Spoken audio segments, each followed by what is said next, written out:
Dinas Perdagangan Wan Perindustrian Banjarmasin akan mendapatkan bantuan dana alokasi khusus dari Kementerian Perdagangan Wan Perindustrian pada tahun 2022.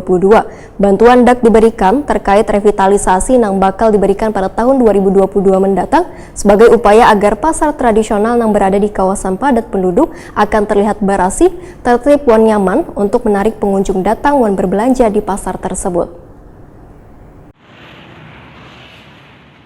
Dinas Perdagangan Wan Perindustrian Banjarmasin akan mendapatkan bantuan dana alokasi khusus dari Kementerian Perdagangan Wan Perindustrian pada tahun 2022.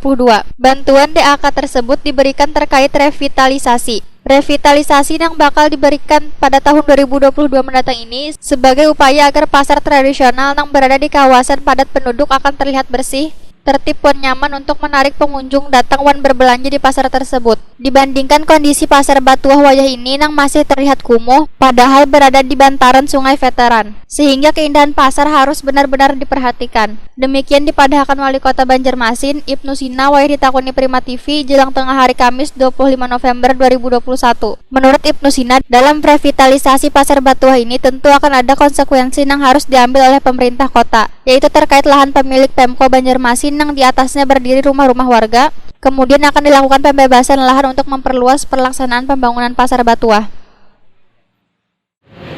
Ya, memang di Dinas Perdagangan Perindustrian tahun depan itu mendapatkan dana DAK dari kementerian untuk revitalisasi pasar Batuah. Kami ingin agar pasar Batuah ini bisa menjadi pasar bersih di Banjarmasin, sehingga bisa kita banggakan menjadi sebuah tempat yang nyaman dalam berbelanja.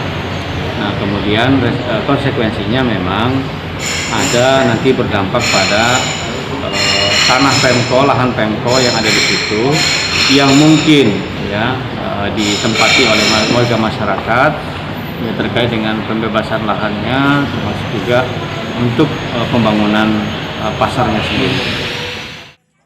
Ibnu Sina berharap revitalisasi ini nantinya dapat terrealisasi dengan baik dan mendapat dukungan dari warga di sekitar pasar.